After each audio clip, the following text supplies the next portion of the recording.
Good morning, Chrystal. How are you? I'm doing good, thank you. Great. So this is Alicia D. with Moss Girls and Company, where we build confidence and cultivate community. And we are so glad to have you on the line this morning. We're so glad you agreed to come on and share with us. So first of all, I wanted to take a moment and have you tell us about yourself.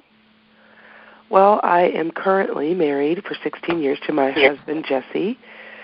We have 5 children, ranging in age from 8 to 25. So, yes, if you look at the numbers of the years we've been married and the ages of our kids, we are a blended family.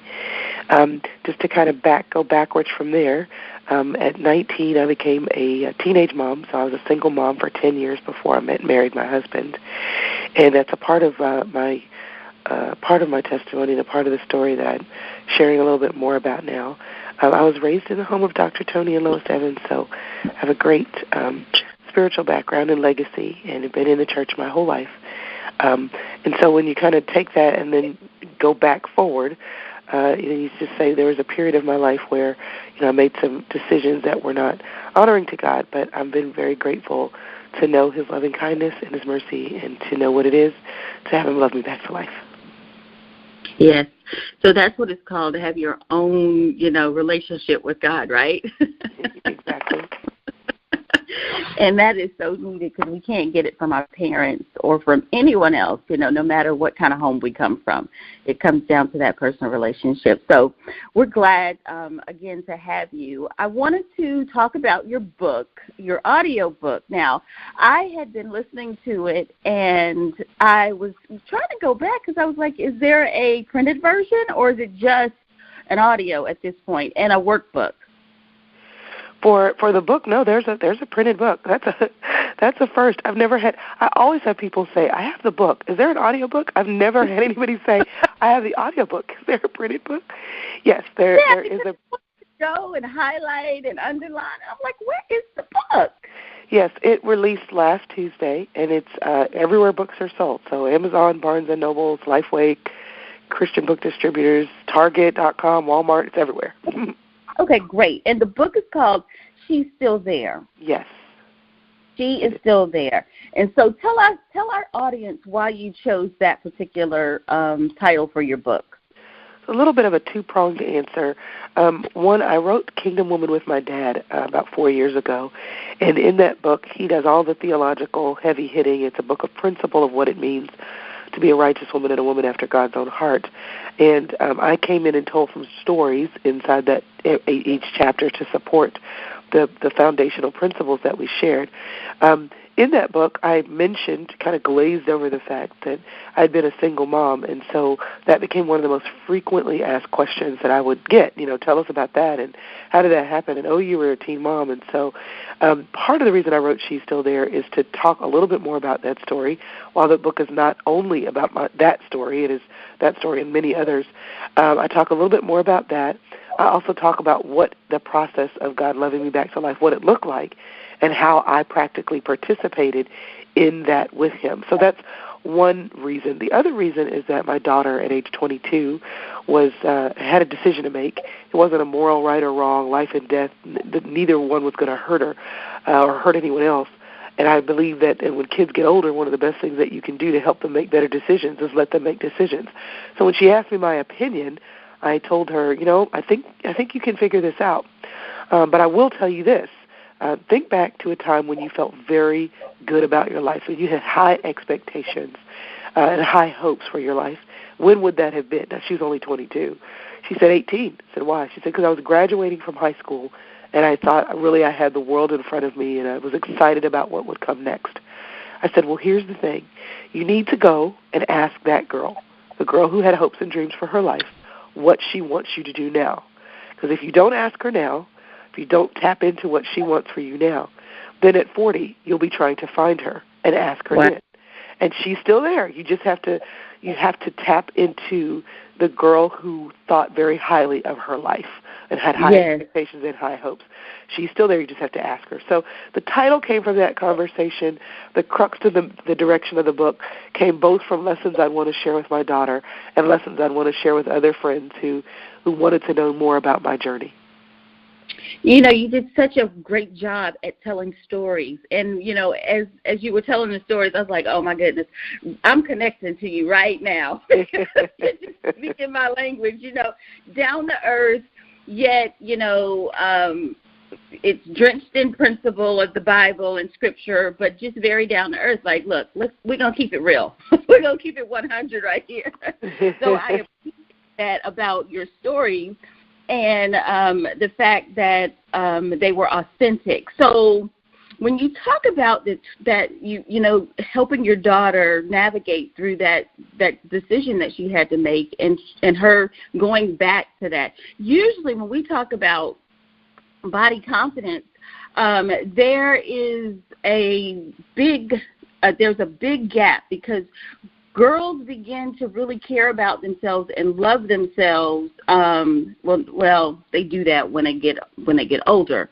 But there's a time when, at age between 7 to 10, where girls begin to be more aware of their bodies and what society wants their bodies to look like. So when you talk about going back to that age, I want to ask yourself, in terms of body confidence, I'm kind of shifting for a minute here, what was the age where you started feeling conscious about your own body and you moved away from that girl that was pretty confident?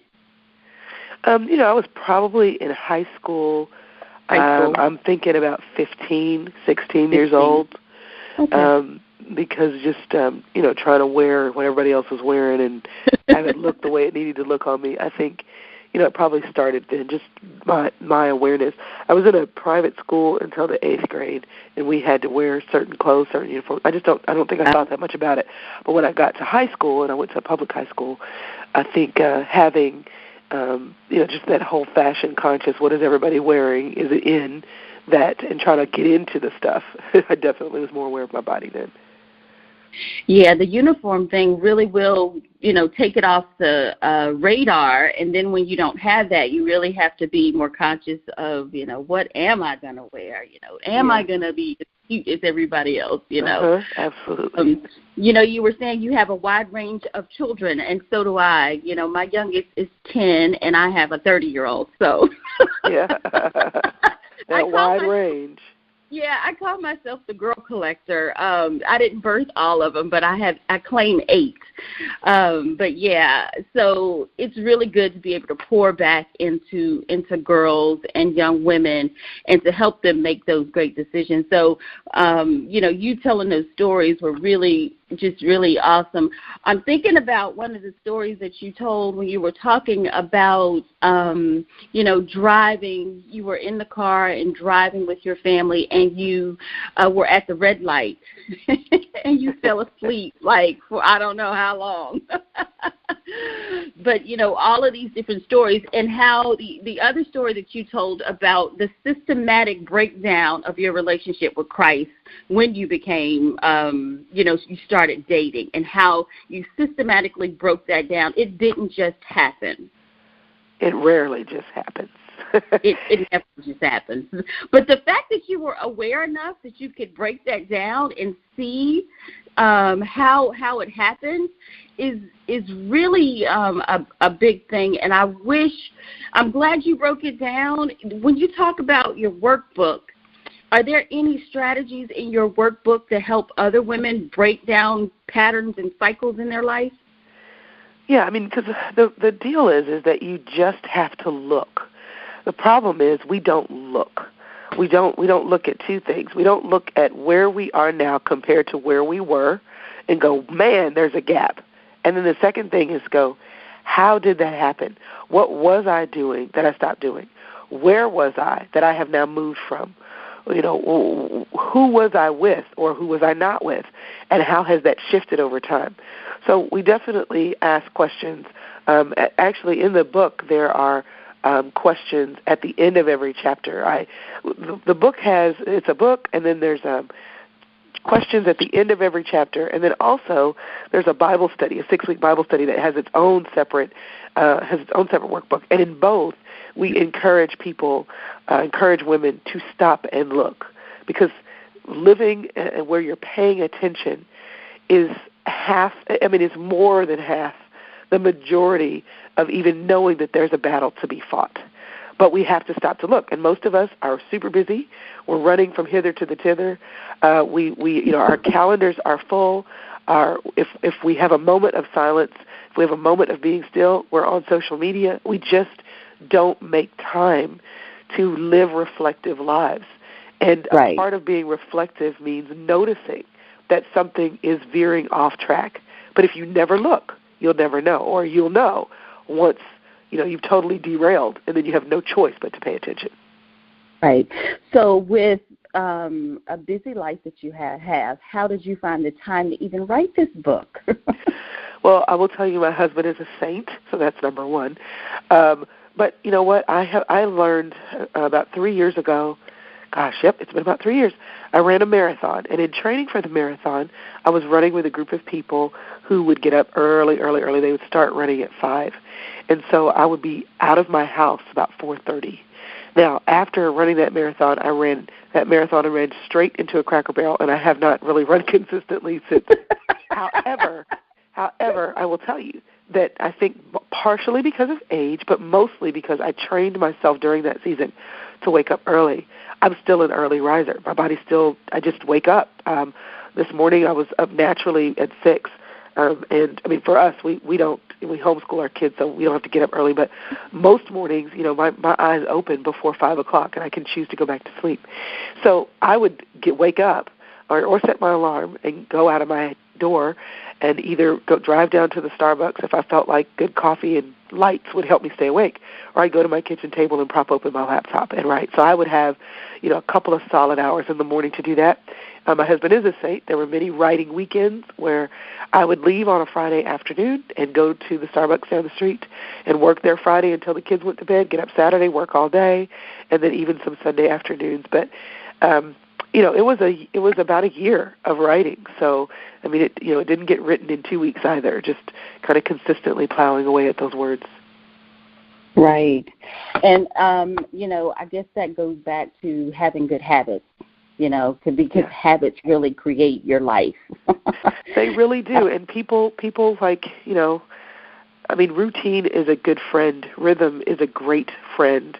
And people think that if you have rhythm and routine in your life, it's boring because you always do the same thing the same way. No, what it can do is create room in your life for the things that are not always the same, because the things that are the same are on autopilot. You don't have to work so hard to do the basics well. So I think habit building is extremely important to a well-lived life. That's a really good point. So if we were to talk a little bit, we've talked about your book, She's Still There, and I love the title. If we were to transition and get back to body confidence, I wanted to try to get your input on, your life, your experience. You say in the book that you needed to rehearse the idea of your value. Okay, and you said you did that, when there was a difficult time in your life, you did that with Scripture. How have you been able to do that with body confidence? Body confidence is a journey. It's ebb and flow. We have to keep refilling ourselves so we can feel comfortable about the skin that we're in. Can you just share a little bit about your journey with body confidence? You got any stories up your sleeve? Yes, of course I do. I was sitting at a women's conference a few years ago. There was a lady who got up to teach. She had her doctorate in psychology, and very, very kind woman and very, very smart woman who struggles with her weight.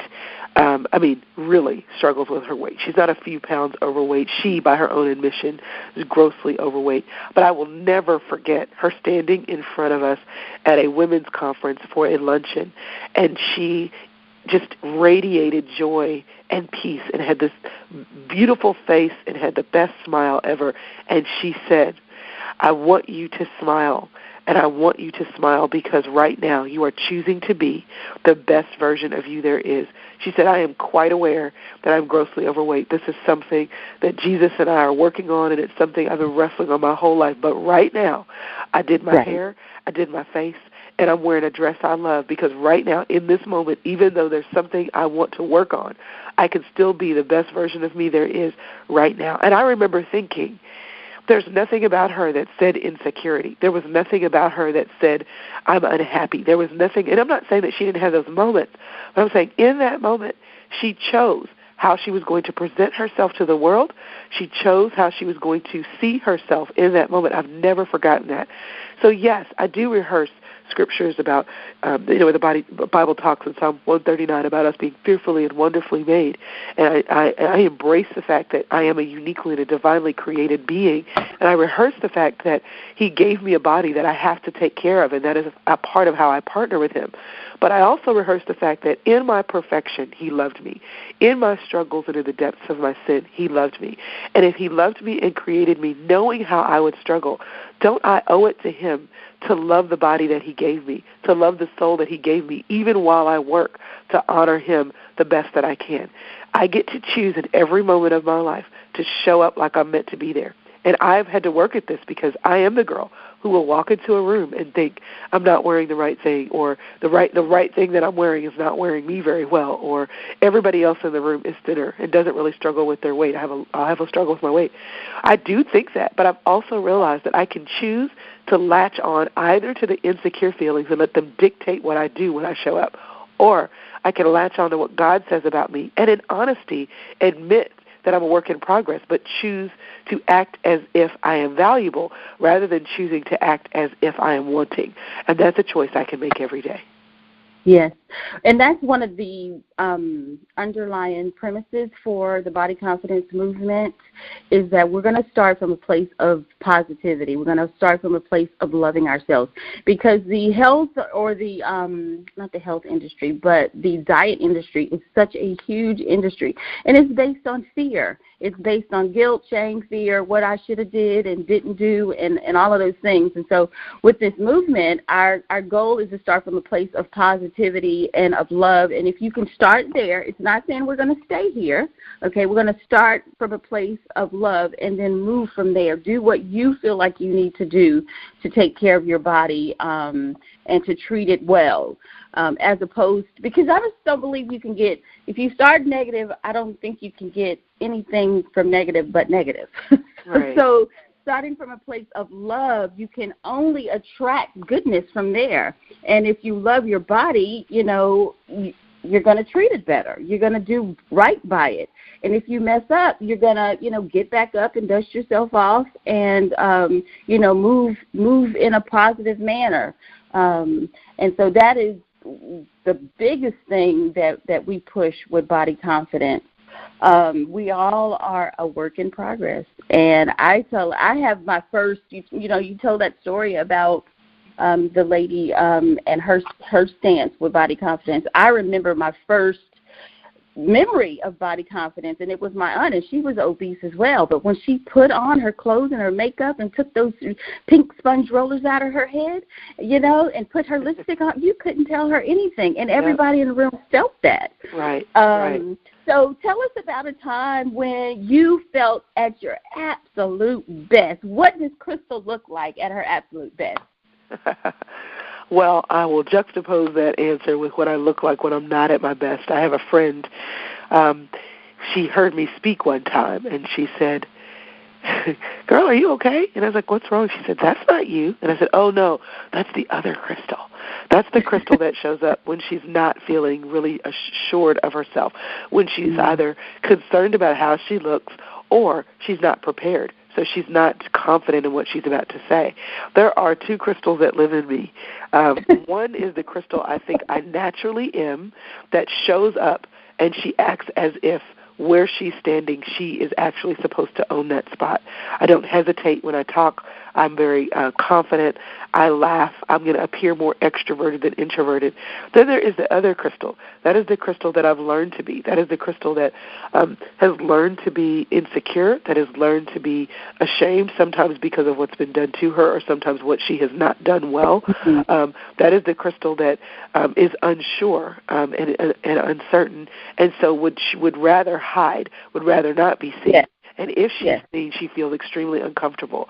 So I have to constantly work to coax the second Chrystal out of the corner And sometimes that means I push her on stage and say, girl, act like you're supposed to be here. And sometimes that means that I really have to read and think and journal and talk to myself. I mean, so, when you ask me for that story, that the one that comes to mind is that moment where I was on the stage and the girl who saw me, my friend who saw me, did not recognize. She'd seen me speak before, and she was like, it was a totally different presentation. I said, that's because it was a different person that showed up. And so I have to recognize that there is the flesh, there is what happened to us, there is pain, there is history, and that does impact our souls. But we have to take care of our souls.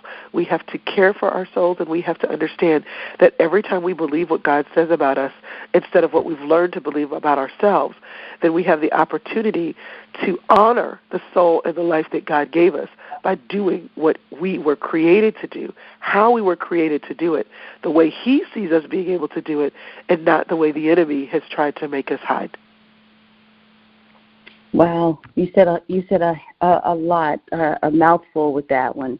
Embracing the side of us that wants to hide. On our Facebook page, we have women that have shared their stories of insecurity and just been really transparent about the things that they've been through, and just owning where they were, and taking the picture and posting full body shots. Even though they aren't at their best. So thank you so much for, turning that around and saying, oh, let me tell you about the other side.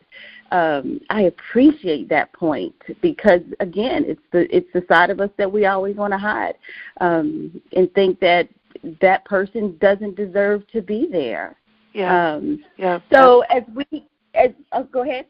No, I was just going to say absolutely. And I want to say this, too, because, see, everybody doesn't have something to get back to. I'm quite aware that there are girls who don't have the first Chrystal in their history. They can't say, I learned this or I learned that, because all they ever remember is shame or guilt or feeling small. They don't have something to get back to.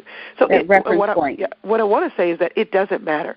If you know that you walk in insecurity, if you know that you carry guilt or you carry shame, if you know that when you show up anywhere that you never feel like you're supposed to be there, then you are walking in a lack of truth. So even if there's not someone to get back to, there is someone to get to, because God does not want you to walk in shame. He does not want you to walk carrying guilt and insecurity, because He has created you. And what that means is that it is your job, as you become aware that there is something else for you, it is your job to honor that you are a uniquely and divinely created person. And every day, as you learn who that is, and as you learn who she can be, it's your job to show up and honor the gift of you, because God only gave the gift of you to you. So if you never knew what that was, then you choose to believe that as you walk with God, He can show you the girl you never knew existed. Oh, you're trying to preach? Is that what you're doing? I think so, because I'm feeling all excited about that. You got to go in, Chrystal. Go ahead. I'm getting ready to say something. Is there anything else you would like for us to know? What else is God saying? Well, I think that and I've heard, I don't hear it much, but I do hear it, that people assume because I had a great family upbringing. Well, first of all, they assume that since I had a great family upbringing, that struggling with promiscuity wouldn't even be a thing. But then they assume that if I was able to get pregnant in college, have a baby, and then get my life together, it's because I had a great family. Now, don't get me wrong. I'm not going to downplay my family's role in support and what they did to help me get through. They totally did. But what I'm saying is that is not the only answer. You getting to you owning your life, you getting back to the place or getting to the place that God designed for you to live from. If you don't have a family support system, that is not the only way God can work. So we have to stop saying, He did it for you, He's not going to do it for me. I don't have your story. I don't have your support. I don't have your background. I don't have your early memories of a girl who was more confident. I don't have that. We got to stop looking at what we don't have and realize that when you have Jesus, when you have God, when you have the Lord on your side, that's all you need, because he can bring support out of the woodwork. He can bring confidence because of your knowledge of how he's created you. He can bring that to your understanding. So we have to stop shortchanging God and saying, because you did it for this girl this way, it's not going to work for me. No, let him do it for you his way, and then you have a whole different story to tell. Right, and that's a part of that, doing the work. Like, do your own work. You have to do your work. You can't copy off of me. Like, nope. That's not going to work. You're not going to be successful. Do your own work. Get quiet enough to hear God, and let him begin to reveal who you are and who he's called you to be. Yep. And because we're so busy, our society, we are so busy doing everything. Like you said before, the reflecting time, you have to make that time, because it's not going to just show up. Everything is pulling at us. All these systems are in place to pull us away from, any kind of quiet time, any kind of reflection. And that's where you get your testimony. That's where you become who, he's calling you to be, during those times when you can sit back and say, okay, this is what it is, and what do you want me to do with this, Lord? Yep, exactly. We have to do the work for ourselves. Yes. So I am so excited. I want everybody to go out and get this book, whether it's audio or printed. I love the fact that you on the audio version, it's your voice.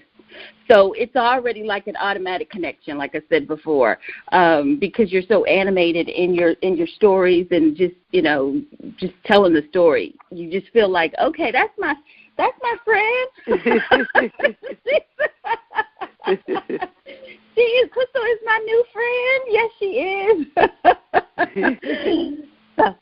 So, yes. So, guys, I want everybody to go out and get the book and do the Bible study, the workbook, the 6-week, workbook. I think that would also help solidify some of the areas of focus, and so the women can get more out of it, actually maximize. Yeah, well, I'll tell you what the difference is between the two. The book was written like I have a heart for women. I call them the females on the fringe. They're the ones that may be in church, but they may not be. They may be having a Bible study with God, but they probably aren't. They don't want to be on the wrong side of God, but they're not quite sure how to get back on the right side of God. I'm not writing to atheists, but I'm not writing to girls who every week are deeply engaged in a Bible study and are, feel like they have no loss in life. I'm writing to the girl who feels a little lost. And because of that, while I do talk about Jesus, while I do talk about God, he is the underscore to the stories and the principles that I'm sharing. Now, in the back of every chapter, there are questions and there are scriptures to look up, but it is not written to the Bible study girl. But I realize that because of who I am and because of the ministry that I have, Bible study girls would have wanted something too. So the 6-week Bible study is the Bible. It is here is the backdrop for everything that I said. Here is the proof in the pudding from God's Word. Here is how you can study the scriptures, memorize the scriptures. So they can be done simultaneously, because the 6 weeks of the Bible study parallel with the 6 sections of the book, but they can also be done independently. If someone is like, I really just want to study the Bible, or if someone's like, I really just want a friend to tell me her story, they're different, but they work together, but they just work together with their own different specific roles. Right. So you were able to expand your reach with that. That is really a fantastic strategy, to help more women. So that is great. So, guys, go out and get the book, get the workbook, so you can go a little bit deeper. So as we close out, is there anything else you want to share with us, or any kind of closing remarks? Or tell them where to get the book? Or I will tell you, you can find me everywhere on social media except Snapchat. I think I just refused with Snapchat. Chrystal Hurst, at Chrystal Hurst. I tried it, and I know everything else. Instagram, Facebook, Twitter. I mean, I'm a geeky girl. I love this stuff. For some reason, Snapchat and we just don't agree, but there's that. My website is crystalevanshurst.com. They can find my blog and podcast there. They can listen to my podcast on iTunes or Google Play, Stitcher, and you girls can listen to or find everything you want to know about the book at shesstillthere.com. So you can really, if you Google me, I'll pop up. Okay, great. I always tell people, they say, do you have a business card? I say, no, but I have a movement. Google me. So thank you, Ms. Chrystal, for being a part of our movement and for sharing your story of body confidence and also your book, She's Still There. You guys go out and get it because it definitely will bless you. And we appreciate you so much, and thanks for being here. Thank you. Join the movement, the Body Confidence Movement, with Moss Girls and Company. Upload a pic and tell your story. Use the hashtag MGBodyConfidence. If you like this, share it.